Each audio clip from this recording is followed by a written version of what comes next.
Aktiviti tempurung kelapa bagi mengesankan kanak berkeperluan khas Attention Deficit Hyperactivity Disorder ADHD jenis masalah hyperactive impulsif. Mari kita saksikan. Bagi cadangan masa dan waktu, aktiviti ini boleh dilakukan pada waktu pagi iaitu bermula jam 8.30 pagi sehingga 9 pagi iaitu selama 30 minit. Hal ini kerana cuaca ketika ini adalah tidak terlalu panas dan udaranya yang segar. Kemudian, bagi keselamatan pula, pastikan tempurung kelapa telah dilicinkan permukaannya supaya kaki dan kanak tidak tercedera akibat tercucuk sabut kelapa.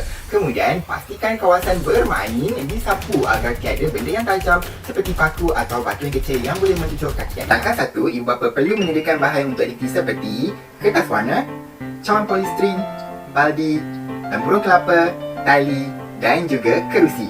Jangan lupa ibas QR Code dan cetak untuk mendapatkan senarai semak pengesanan ciri-ciri kanak-kanak ADHD jenis hyperactive impulsif. Langkah yang kedua ialah ayah dan anak menyusun bahan aktiviti bersama-sama di luar rumah untuk menjalankan aktiviti tempurung kelapa bersama-sama sambil ibu menandakan ciri ADHD hyperactive impulsif berdasarkan senarai semak. Objektifnya adalah untuk melihat sama ada kanak-kanak mempunyai simptom ADHD hyperactive impulsif selalu berlari atau memanjat di kawasan aktiviti ketika menyusun bahan aktiviti bersama-sama. Dalam langkah 2, objektif tidak tercapai dan jika objektif ini tercapai, kanak-kanak dapat dilihat akan memanjat dan berlari-lari seperti memanjat sofa dan juga pagar serta berlari di sekitar kawasan aktiviti ketika menyusun bahan-bahan bagi melaksanakan aktiviti bersama-sama. Langkah 3, ayah menerangkan kepada anak cara untuk bermain aktiviti tempurung kelapa sambil duduk di atas kerusi. Ibu pula menandakan ciri ADHD hyperactive impulsif berdasarkan kepada senarai semak. Jadi di sini objektifnya adalah untuk melihat sama ada kanak-kanak mempunyai simptom ADHD hyperactive impulsif iaitu kerap menggerakkan tangan, kaki, bibir di atas kerusi ketika penerangan aktiviti disampaikan. Jadi di sini dalam langkah 3 ini objektif tidak tercapai. Jadi untuk mengetahui kanak-kanak mempunyai ciri ADHD jenis hyperactive impulsif atau tidak, perlulah diperhatikan semasa di atas kerusi sama ada kanak-kanak menunjukkan pergerakan tangan, kaki dan bibir yang kerap ketika penerangan aktiviti diberikan. Langkah yang keempat ialah ayah dan anak akan berdiri dan memijak di atas tempurung kelapa di garisan mula. Ibu pula akan menandakan ciri ADHD hyperactive impulsif berdasarkan senarai semak. Objektifnya adalah untuk melihat sama ada kanak-kanak mempunyai simptom ADHD jenis hyperactive impulsif iaitu badan kanak-kanak seakan-akan mempunyai motor dan atau bersedia untuk bergerak di garisan permulaan sebelum aktiviti dibenarkan bermula. Jadi di sini dalam langkah 4 ini objektif tidak tercapai dan jika objektif tercapai, kanak-kanak akan sentiasa ingin bergerak ke hadapan menggunakan tempurung kelapa tersebut walaupun tiada arahan aktiviti bermula lagi. Langkah yang kelima, ayah dan anak perlu berlari menggunakan tempurung kelapa di kaki sehingga ke halangan cawan dan ketika tiba di halangan cawan ini, hanya seorang sahaja yang boleh melalui halangan ini dan seorang lagi perlu menunggu giliran mereka. Ibu pula akan menandakan ciri-ciri ADHD hyperactive impulsif berdasarkan senarai semak. Objektifnya adalah untuk melihat sama ada kanak-kanak mempunyai simptom ADHD jenis hyperactive impulsif iaitu tidak boleh menunggu giliran.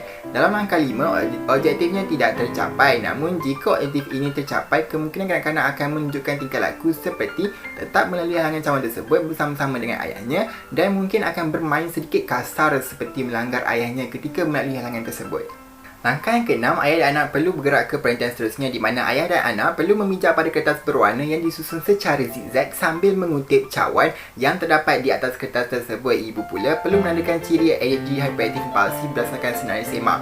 Objektifnya adalah untuk melihat sama ada kanak-kanak mempunyai simptom ADHD hyperactive impulsif iaitu mengganggu orang lain ketika bermain.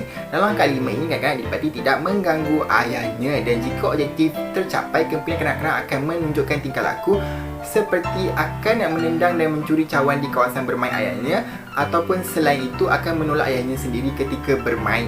Langkah ke-7, ayah dan anak perlu bergerak ke perantian seterusnya di mana ayah dan anak perlu duduk di atas kursi dan membaling cawan yang dikumpulkan tepat ke dalam baldi yang disediakan. Ibu pula akan menandakan ciri ADHD hyperactive impulsif berdasarkan senarai semak. Objektifnya adalah untuk melihat sama ada kanak-kanak mempunyai simptom ADHD jenis hyperactive impulsif iaitu selalu meninggalkan kerusi ketika aktiviti dijalankan. Jadi di sini langkah 7, objektifnya tidak tercapai. Namun jika objektif ini tercapai, kemungkinan kanak-kanak akan menunjukkan tingkah laku seperti akan kerap duduk di tempat yang lain dan kerap bertukar tempat, kemungkinan bermula di atas sofa, kemudian di atas lantai dan kemudian di atas sofa semula dan sebagainya. Langkah yang ke-8 dan yang terakhir ialah ayah dan anak perlu mengira cawan yang berjaya dibaling ke dalam bali sebentar tadi dengan hanya memfokuskan pada kiraan cawan sahaja. Ibu pula menandakan ciri ADHD hyperactive impulsif berdasarkan senarai simak. Auditif adalah untuk melihat sama ada kanak-kanak mempunyai simptom ADHD hyperactive impulsif iaitu bercakap berlebihan ketika mengira cawan yang berjaya dimasukkan ke dalam bali tersebut. Dalam langkah 8, auditif tidak tercapai dan jika auditif tercapai, kanak-kanak akan sentiasa